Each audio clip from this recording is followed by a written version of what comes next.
Janeiro with its harbor like a fallen star, and the curve of its beaches with their names like songs. Flamengo, Botafogo, Copacabana. Rio isn't what it was. These days, it's a city emblematic of a country in trouble. There are signs of corruption everywhere. From the football stadium rebuilt for the World Cup with dirty money, to the bay choked with pollution because corrupt officials never cleaned it. Then there's the violence. Last month, 28 were shot dead by the city's police in the bloodiest favela raid in Rio's history. And to top it off, the city's hospitals are struggling to cope with COVID-19. This is just one city in a country of more than 211 million people. But the problems it faces are felt nationwide. I think it's going to be a really complicated and tense couple of years. It's something that the whole world should be paying attention to. Despite all this, thousands of Brazilians were on the street last month to show their support for right-wing president Jair Bolsonaro, a former army captain famous for his racist, sexist and homophobic comments. His actions are now threatening not only Brazilian democracy, but one of the world's most important natural resources. So why are his followers still so faithful? And could the country withstand another 4 years of his leadership?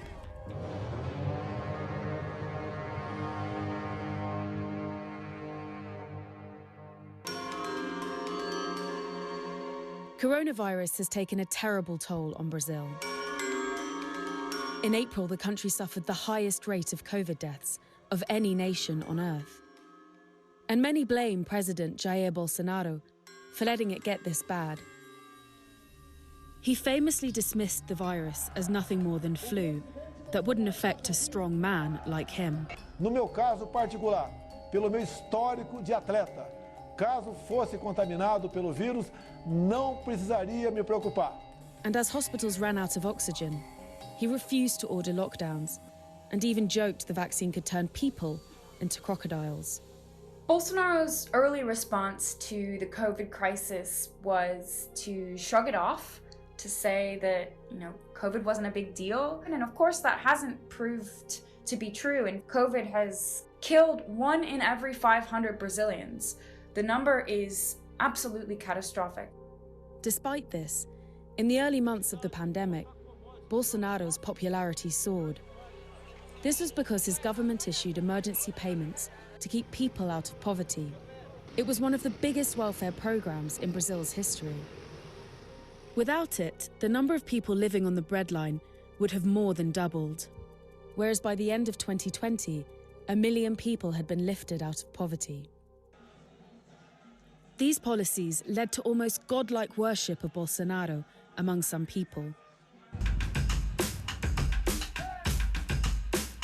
This is Barra de Pojuca, a town near Salvador in the northeast of Brazil. It's one of the poorest parts of the country, with the highest rates of unemployment. But that doesn't matter to Senor Antonio. His family runs the town fish stall, and he is a local politician and passionate Bolsonaro supporter. Sim, eu acho que eu acredito que Deus deu para a gente aqui, nós brasileiros, presidente para dar freio no desgoverno, em tudo. E nunca nem sonhei de ver, de sonhar de aparecer homem desses aí. Então eu acho que é uma chance que Deus deu a gente. Senor Antonio is just one of the tens of millions of Brazilians who voted for Bolsonaro in 2018 when he was elected with 55% of the vote. But just 10 years ago, it would have been unthinkable that someone like Bolsonaro would take power here. Brazil was riding high. The country was led by a progressive government headed by a woman, Dilma Rousseff. It was slated to host the upcoming World Cup and Olympics, and touted as a future economic powerhouse alongside the other BRICS economies, Russia, India, China and South Africa. The economy was booming. Over the course of 2010, GDP grew by 7.5% and poverty was falling. But then things started to change. In 2014, the country fell into a deep and lasting recession, partly caused by the end of the commodities boom and financial mismanagement by Ms. Rousseffi's Workers' Party. The main consequence of the economic crisis was this perception, this increased perception that the political class was inefficient and didn't have the capacity to deal with those problems. Alongside this, the Workers' Party, or PT, was engulfed in a huge corruption scandal known as Lava Jato, or car wash, after the petrol station where it was first uncovered. You know, it wasn't a huge surprise to people that there was corruption going on, but what was a massive shock was the scale of it. Dozens of companies were bribing the state oil firm, Petrobras, to get government contracts, and that money was then being funneled to all sorts of different political parties. Into this came Bolsonaro, a little-known congressman who made much of his military credentials as a former army captain. He promised to bring back order to the corrupt system. What elected him in the end wasn't so much the policies that he promised, but really this rebellion against what had been there before him. We are going to drain the swamp. Bolsonaro also borrowed heavily from Donald Trump's playbook. Like Trump, he used social media to rally support and position himself as a plain-speaking man of the people. Amigos, boa noite. Jair Bolsonaro. Even if his views were deeply offensive. Respeito homossexual. Eles é que têm que nos respeitar. Não fazem nada. Eu acho que nem para procriadores serve mais. He appealed to conservative voters by promising to restore family values. And key to his election success were evangelical churches. Brazil is the world's largest Catholic country, but evangelical Protestantism is predicted to become the biggest religion here in just over 10 years' time. Back in Barra de Tijuca, worshippers at one local church are among the many evangelicals who voted for him. Cremilda is Senor Antonio's sister-in-law and has been a member of the church since she was 7. Eu acredito que é tesouro. Minha fé é meu maior tesouro. And she was proud to vote for Bolsonaro as a man of faith. Que infelizmente tem alguns que se desviam, mas eu prefiro ficar com aqueles que continuam nos representando. But now he's been in power for a few years, Cremilda is starting to question if Bolsonaro is the best man to lead Brazil, particularly given how he has handled the pandemic. Para mim, não foi a maneira certa. Não sei diretamente dizer foi esse, porque cada um se justifica, mas vidas foram perdidas e não foram pouco. Não foram. E como a gente, quando vota em nossos representantes, queremos que eles, quando vê tal coisa, nos defenda e procure os recursos que é para nós. E não foi assim. Quando os recursos chegou, muitas pessoas já tinham morrido e outros estavam prejudicados. E eu não acredito que se começasse mais cedo, teria resolvido sim. Cremilda is not alone in her assessment.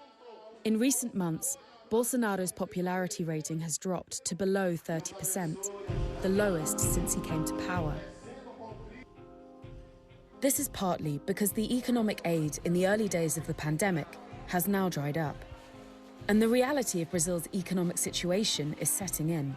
Despite GDP recovering more strongly than expected, unemployment has hit an 18-year high. And now that the government payments have stopped, the poverty rate is higher than it has been for over a decade. But Bolsonaro shows little enthusiasm for the kind of interventions needed to get the economy back on track. So in Bolsonaro's first year in office, they did manage to do a really important pensions reform, but then after that, the other reforms sort of stalled. He was done doing unpopular economic proposals.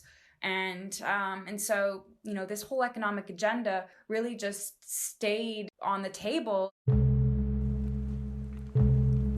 But Bolsonaro's policy decisions do not just affect Brazil. Some have a bearing on the welfare of the entire planet.